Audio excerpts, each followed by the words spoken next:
Tout ce qui nous arrive est le résultat de l'état de notre cœur. En effet, la Bible dit que tout ce qui se passe dans notre vie est le résultat de l'état de notre cœur. Comme l'image des fruits que porte un arbre, et qui sont le résultat des nutriments que les racines ont puisés dans une bonne terre, parce qu'elle était bien arrosée.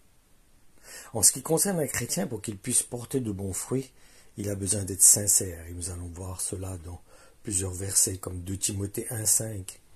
Lorsque je me souvins de la foi sincère qui est en toi, qui demeurait d'abord dans ta grand-mère Loïs et dans ta mère Eunice, et j'en suis persuadé, et aussi en toi.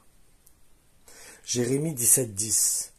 Moi, le Seigneur, je sonde les cœurs, j'éprouve les reins, même pour rendre à chacun selon ses chemins et selon le fruit de ses actions.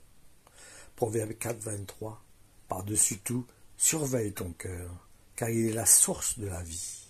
Marc 7,21.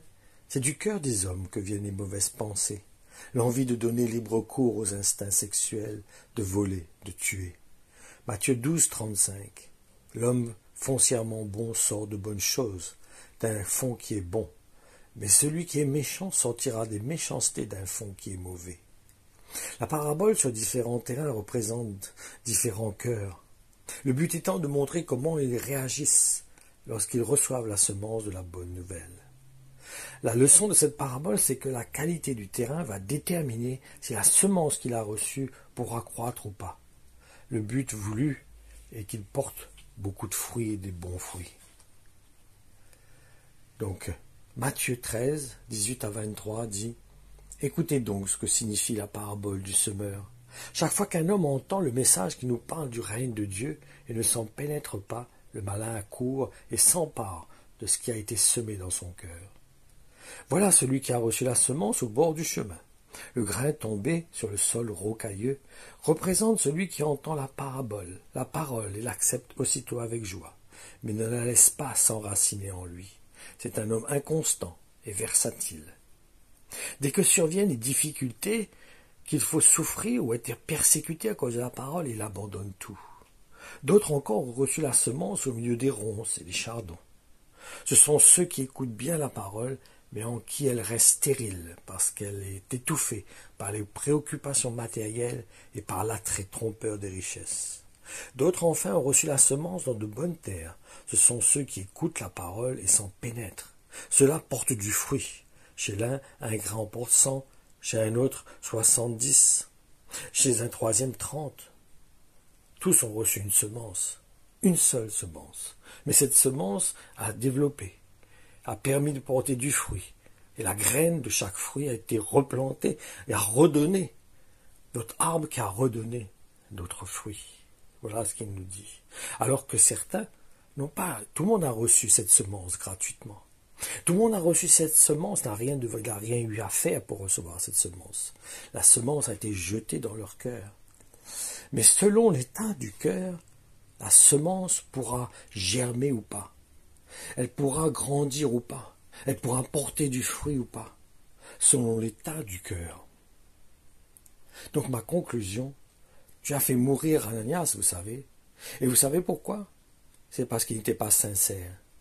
C'est parce que sa démarche était pour faire comme tout le monde, mais sans sincérité. Alors que l'apôtre Paul dit qu'il aurait pu garder l'argent du terrain. Il n'était pas obligé de donner l'argent. Mais c'est son mensonge qui a emmené Dieu à le faire mourir. Son hypocrisie. Il a voulu faire paraître ce qui n'était pas. Donc faisons attention que nous soyons dans cette même démarche de vouloir montrer une apparence de chrétien, alors que dans notre cœur, cela n'existe pas, n'est pas sincère. Il vaut mieux encore être sincère et dire franchement ce que nous sommes, ce que nous vivons, ce qui se passe dans notre cœur, afin que Dieu nous accueille. Parce que Dieu aime la sincérité. Dieu n'aime pas l'hypocrisie.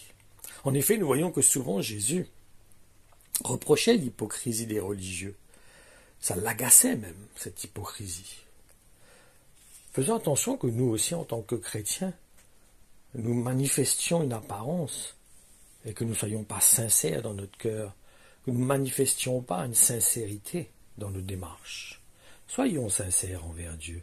Et soyons sincères aussi avec les frères et sœurs. N'essayons pas de paraître ce que nous ne sommes pas. Dieu accueille. Dieu est venu pour les pécheurs. Il n'est pas venu pour les gens bien portants, il est venu pour les gens malades, ceux qui reconnaissent qu'ils sont malades.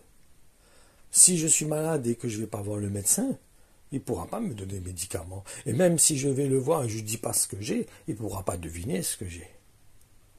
Donc soyons vrais, soyons sincères dans notre foi, dans notre démarche. Et le Seigneur nous accordera sa grâce. Soyez bénis, frères et sœurs.